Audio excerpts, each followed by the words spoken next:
Anak-anak sekalian, selamat siang. Bahwa pertemuan kita pada siang hari ini adalah tentang bab 1 menulis surat lamaran pekerjaan, tapi sifatnya mereview. Karena pelajaran-pelajaran sebelumnya kita sudah membahas tentang bagaimana tentang menulis surat lamaran pekerjaan. Nah, jadi untuk itu dengarkan baik-baik penjelasan saya. Kita lihat bukunya di halaman 13. Lihat ya bukunya. Sini membandingkan unsur kebahasan surat lamaran pekerjaan. Sudah, bagaimana unsur surat lamaran pekerjaan? Kita bandingkan. Kita lihat penulisannya. Perhatikan daftar riwayat hidup, fotokopi dan sebagainya. Kita lihat hurufnya apakah huruf kecil atau huruf besar. Perhatikan ya. Kita perhatikan, kita bandingkan. Oke. Kita lihat dalam surat lamaran pekerjaan, kita lihat surat lamaran pekerjaan yang pertama tadi, ini yang kedua. Kita lihat penulisannya bagaimana. Sudah. Kita lihat di sini hal tentang lamaran calon PNS. Lampiran 5 berkas yang terhormat Kepala Dinas Pendidikan Kabupaten Sleman di Sleman yang bertantangan di bawah ini saya. Nama, tempat, alamat. Nah, kita lihat di sini ya. Yang besar penulisannya. Nih. Ya. Apakah ini yang benar? Perhatikan. Ini. Perhatikan. Tapi yang jelas kamu lihat aja di halaman 14 dan 15. Sudah. Tanda komanya. Perhatikan. Maka saya menjelaskan ini supaya kamu tahu bahwa buku kamu itu kamu lihat di halaman 14 bagaimana. Di halaman 15 bagaimana. Kita lihat. Udah. Nah, jadi kalau kamu lihat di sini menyajikan simpulan sistematis dan unsur-unsur isi surat lamaran. Perhatikan dulu ya. Baik, saya buka lagi lembarannya. Oke. Kita lihat. Perhatikan baik-baik. Pada sub selanjutnya, kamu akan diajak untuk menyajikan simpulan, sistematis dan unsur-unsur isi surat lamaran pekerjaan agar kamu dapat mengidentifikasi sistemasi dan unsur-unsur isi. Rapat pula surat lamaran pekerjaan. Perhatikan materi yang disajikan pada subbab ini dengan cermat dan teliti. Jadi kamu lihat ya. Kamu lihat, setelah kamu lihat, perhatikan di mana dia pembuka, isi, penutup dan sebagainya. Maka kita lihat. Berikut penjelasan dari masing-masing komponen sistematika surat lamaran pekerjaan ya, tempat dan tanggal pembuatan surat, lampiran 3 alamat surat, ya. 4 salam pembuka. Ya, sambil kamu lihat bukunya. 5 alinea pembuka, berikut isi, berikut maksud. Sudah? Di halaman 17, perhatikan halaman 17. Berikut penutup. Berikut salam penutup. Tanda tangan dan nama terang. Nah, perhatikan ya. Di kegiatan 1, kita dilihat mengidentifikasi sistematika dan isi surat lamaran pekerjaan. Kita lihat, perhatikan ya. Kamu perhatikan komanya. Nih. Kau perhatikan dengan hormatnya. Perhatikan halnya yang terhormat dan sebagainya. Perhatikan baik-baik. Di halaman 19, perhatikan halaman 19. Lihat, 19 ya. Di halaman 19 buku cetakmu. Sudah? Cetakmu halaman 19. Kita lihat di sini nama, tempat, agama, pendidikan. Nah, kita lihat ini huruf besarkah? Ya. Apakah ini yang benar? Ini yang salah ya. Nah, kita lihat, perhatikan. Berikutnya, kalau kamu lihat surat itu, ya kita bagi tadi 1 tempat, 2 lampiran, alamat, salam pembuka, alinea pembuka, isi, penutup, salam penutup, tanda tangan. Nah, ini adalah sistematika atau unsur-unsur yang terdapat dalam surat lamaran pekerjaan. Sudah?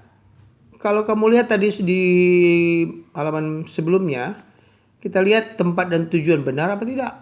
Lampirannya pas apa tidak? Penulisannya, alamatnya dan sebagainya. Sudah? Oke. Kegiatan 1, menyimpulkan sistematika dan isi surat lamaran pekerjaan. Saya khawatir kamu nggak membacanya. Makanya saya buat sistem seperti ini supaya kamu melihat. Membacanya, melihat. Saya juga membaca dan melihat. Sudah?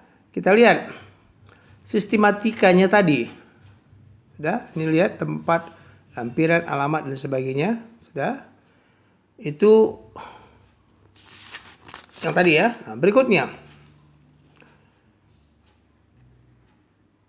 Pada pembahasan sebelumnya kamu telah belajar mengidentifikasi sistematika dan unsur-unsur isi surat lamaran pekerjaan. Selain itu kamu juga sudah mempelajari unsur kebahasan surat lamaran pekerjaan. Menyusun atau menulis surat lamaran pekerjaan sebenarnya tidak sulit. Apabila akan menulis surat lamaran pekerjaan, sebaiknya sesuaikan dengan perusahaan atau instansi yang dituju. Sudah? Makanya kalau kamu membuat surat lamaran, kita lihat instansi yang dituju itu apa. Sudah? Makanya kadang-kadang ada orang ya tidak peduli dia bagaimana dia membuat surat lamaran. Pokoknya dia selesai, dia udah selesai kuliah, ya selesailah. Masalah surat lamaran nantilah. Sementara ada suatu perusahaan yang melihat bagaimana kamu membuat surat lamaran, titik komanya itu diperhatikan. Sudah? Jadi perhatikan ya. Sistematikanya kita lihat. Sudah? Apakah isinya, lihat. Ini isi, apa lamaran dan sebagainya, Anda perhatikan. Di mana dia yang cocok. Oke, di halaman berikutnya kita lihat di sini. Nah, sudah lihat nama, tempat, alamat dan sebagainya. Nah, ini bentuk yang benar ini ya. Sudah? Nah, ini penulisannya. Jangan huruf besar, kecil dia. Kenapa itu? Ya, ini yang mengatur adalah ejaan, bukan saya. Sudah? Oke.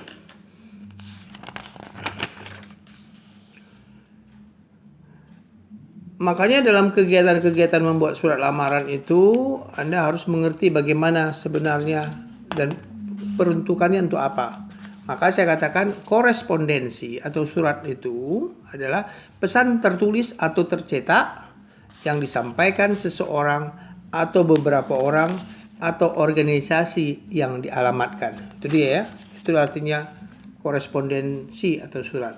Makanya di bab 1 ini ya, perhatikan di bab 1. Di bab 1 itu surat lamaran pekerjaan. Nih. Sudah? Ini karena pekerjaan kita adalah review, mengulang kembali karena semua materi sudah saya terangkan. Maka review pertama di bab 1 yang saya suruh kamu buat surat itu, yang pertama kita Google Classroom. Sudah? Oke. Jadi kita lihat di bab 1, ini dia ya. Bab 2 menikmati cerita sejarah, sudah kita nikmati, sudah kita laksanakan. Bab 3 ini memahami isu teknis lewat editorial, udah. Lalu menikmati novel. Novel ini kita bagi lagi bagaimana tentang diskusi dan sebagainya. Ini juga tentang diskusi dan sebagainya. Jadi kita review yang ini dulu. Karena materi ini sudah selesai. Materi untuk semester ini sudah selesai. Materi pertama membuat surat lamaran, materi kedua menikmati cerita sejarah, materi ketiga bab 3, ini materi keempat novel. Jadi kita sekarang ada review. Saya tidak akan mengasih tugas kepada kamu, saya hanya mengingatkan aja bagaimana Anda mengetahui isi buku ini. Yang jelas mengetahui isi buku. Dari daftar isi saja kamu sudah tahu, oh sudah. Nggak ada istilahnya kami meminta yang jauh-jauh. Yang terlalu jauh harus begini, harus begini. Yang jelas tahu kamu tentang surat, bab 1, bab 2 tentang sejarah, bab 3 tentang teks editorial, bab 4 tentang novel. Jadi kita nanti ujiannya tentang ini saja. Sudah? Jadi itulah yang harapan kepada saya, kepada kamu. Mudah-mudahan ini ada manfaatnya. Sudah? Oke, terima kasih.